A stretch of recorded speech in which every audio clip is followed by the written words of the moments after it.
Hey, it's Hunt. You found Hunt on Saints. We're talking black and gold football. Do us a favor. Hit the like button, share your comments below, and hit that subscription button so you can get all of our content. Enjoy. And we'll talk a little bit about the game. Certainly hate to see Derek Carr go down. We'll see what the severity of that is as the week goes on. He's in concussion protocol, and there's a rib injury of some sort as well.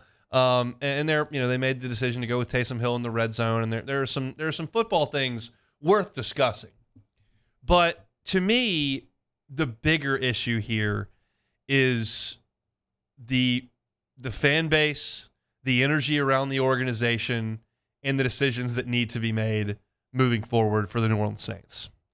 I was concerned on Friday, and if you heard my prediction for the game, I was concerned that the Dome could turn on the Saints.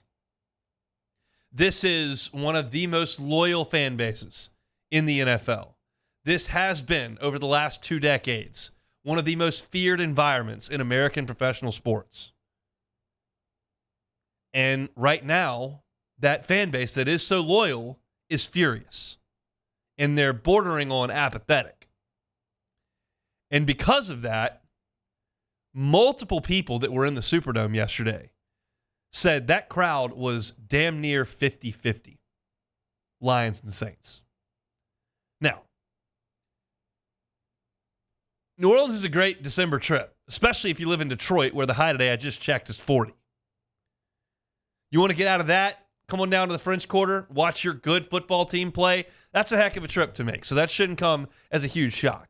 Lions fans have a terrible weather situation right now and a good football team. The Saints have a bad football team, and the weather down here is pretty good in December.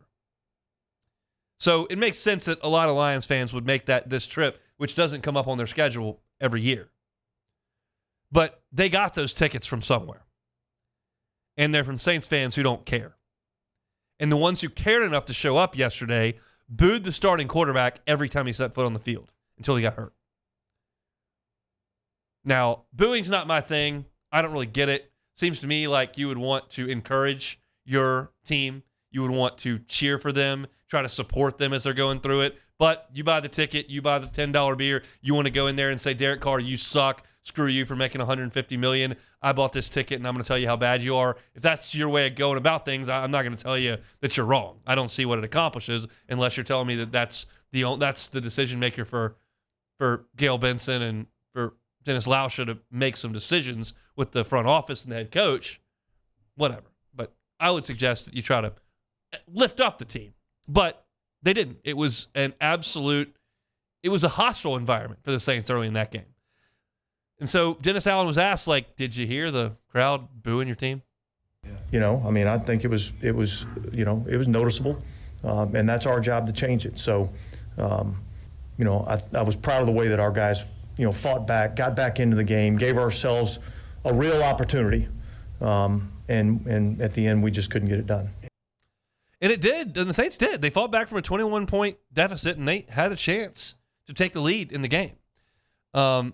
But to me, the toxicity around the fan base and the organization is the bigger story. And so when Derek Carr comes out of the game and is injured, Jameis Winston comes in, and he gives you the full Jameis experience. But part of that experience is him meeting with the media, and he talked about the fact that the home fans were booing. From my position, I'm always lifting Derek up, but from the city's position, I agree with Tyron. I believe that we got to give them something to cheer for. I know that can be difficult at times, but he was very resilient. He answered the bell. But to the fans, we function off your support. And I know that we got to come in and give y'all something to cheer for, but just know that you impact us because we're trying to lift you up. We're trying to put on a show for you. So your support, your cheering, the inspiration that you give us this is why we do this. We do this for you. We wouldn't have a job if it wasn't for you all. So I just encourage all of y'all to get behind us. That's what this city is about. This city is about resilience. This city is about, building and staying together. Jameis has some bad sound bites throughout his career. That's undeniable. That's not one of them, in my opinion. I thought that was incredibly well said. And I agree with that sentiment. Now, I know that there are many that don't. And as I just laid out, hey, I buy the ticket, I think they're playing like crap. I want to fire the coach. I don't like the quarterback. They're going to hear from me about it. But I just don't, that doesn't work for me. For me, it's like, man, we're still in this thing. Let's try to win this game. Let's be supportive. Let's cheer on the defense. Let's not boo the quarterback every time he comes on the field. But again, that's just the way it goes. And that's the feeling around the fan base. And it felt like in the first quarter yesterday that it was possible we were seeing the last few hours of the Dennis Allen era. If that thing gets to 48-7 or something, like that could have been the breaking point, I think. But to the Saints' credit and the players' credit, working through the adversity of the Lions being pretty good and the home crowd being super cranky, they played through it and gave themselves a chance, and they just didn't quite get it done. And Dennis Allen was asked after the game, like, do all these close losses y'all continue to suffer week after week, do they erode the team's confidence? Yeah, I don't think there's anything eroding the confidence of this team right now. I mean, we're going to keep chopping wood, all right? And that's the only thing you can do in this league. We're going to leave the naysaying to everybody else outside the building. We're just going to focus on what we have to do to try to improve in those areas so that hopefully we can eventually break through and win some of these one-score games that you're talking about, because we're obviously close, and we just got to keep chopping wood. It was I liked some of the things I saw yesterday as in terms of a football perspective. I loved Taysom Hill taking over in the red zone. I loved that they got him 13 carries, and he ran it for 4.5 a carry, and he scored a touchdown. They basically out of necessity had to get Jimmy Graham active and out there on the field, and he comes in and makes a big touchdown catch. Olave was healthy enough to go, and he goes over 100 yards with 119. They got Kamara as many touches as they could. He touched it 20 times and came up with over 100 yards on the day. He scored a couple of touchdowns. He's fighting hard. He's playing as hard as he can. It was just too deep a hole because you came out there, and once again, the Saints don't get off the bus. They have been playing from behind for over a month. We went through all the numbers last week of how often the Saints get behind, but really, since like Green Bay, they've been getting behind. They let the Bears go right down the field on them and take a lead, which was inexplicable. They got way behind against Jacksonville. They got behind at Minnesota. They fell behind against Atlanta last week. Like, they're just always playing from behind. And now it's difficult for me to sit here and suggest that the Saints defense is among the 10 best in the NFL. That was something I would have been very comfortable talking about in September. But now that we're in December and the Lions scored 33 and the Falcons, who can't decide who their quarterback is, scored 24, and the Vikings, who just got their quarterback a week prior, scored 27, and Tyson Bagent came down and was putting together scoring drives to Cole Kmet against the Bears. You played a backup quarterback against the Colts, and they scored 27. Jaguars hung 31 on you. It's not a bad defense. They're not terrible, but it's not the elite unit that we thought. Finished the season last year holding everybody under 20 and starting the season this year holding the Titans to 15, holding the Panthers to 17. The Packers only scored 18 points. And then you're looking, you're going, well, they've strung this massive amount of weeks together where they haven't even allowed anybody to go over 20 points. Like, that's incredible defense this day and age in the NFL.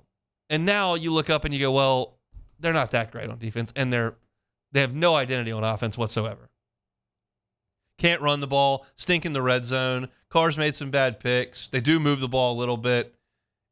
There's nothing consistent about what the Saints offense is. And now you've got a quarterback who might be, compromised maybe for the rest of the year. I mean, this might be Jameis's team the rest of the go. We'll see what the decision is here moving forward and what the news is on the severity of Darren Carr's issue. It's multifaceted here with the head side of it and the rib side of it. Maybe it's just time for him to shut it down this year. I know he won't think of it that way. And when you're making $150 million, like, I realize there's probably a part of you that's like, I need to go out there and play and help my team win. But you start dealing with concussions, and we saw what happened to Tua last year. It just becomes so much easier to have it happen again and again and again. So it's just all a bad spot here. The crazy part was, though, on Sunday they were actually good in the red zone. Yeah, but the defense just continues to the defense continues to seemingly just decline almost every week. Yeah, and then look, Laporta was the go-to guy all day long. Then you get into a huge third down spot where the Lions are going to go for it, try to run the clock out, and you leave him in single coverage against a rookie. Dude, I was listening to the radio for that part. Had to go buy a hose to pressure wash the house. So I was listening to that part of the game, and the Lions break the huddle, and they come out, and Deuce goes, "I'm doubling Laporta. Do not let him be the guy." And then Goff back to throw over the middle. There he is again. It's Laporta, first down. And Deuce is just, how could you let that happen? You got a rookie on the guy that's been killing you all day, and, well, that's exactly what happened. So there's just not a lot of positivity around the Saints, and it just feels like things have to be changed. And as I mentioned back in the first hour, Pro Football Focus put their first mock draft out today and had Jaden Daniels going 9th to the Saints. You want a shot of life down here in South Louisiana? That would be one if Jaden Daniels got drafted by New Orleans. But for now, it's Derek Carr and potentially Jameis Winston, and the Saints have lost 3 in a row. They play the Panthers at home this week. Carolina's not very good, so maybe you can get off the schneid. And then, look, you got the Giants at home. So you would figure the defense will be pretty good the next 2 weeks, just a matter of is it too little, too late for New Orleans. It's just a bummer of a situation as the Saints lose it 33-28. As we get more information on Derek Carr, we will certainly do our best to pass that along. Hey, it's on. Thanks for watching Hunt on Saints. Before you leave, help us out a little bit. Hit that like button, leave your comments in the section below, and hit that subscribe button so you get all our content right here from Hunt on Saints. We'll see you next time.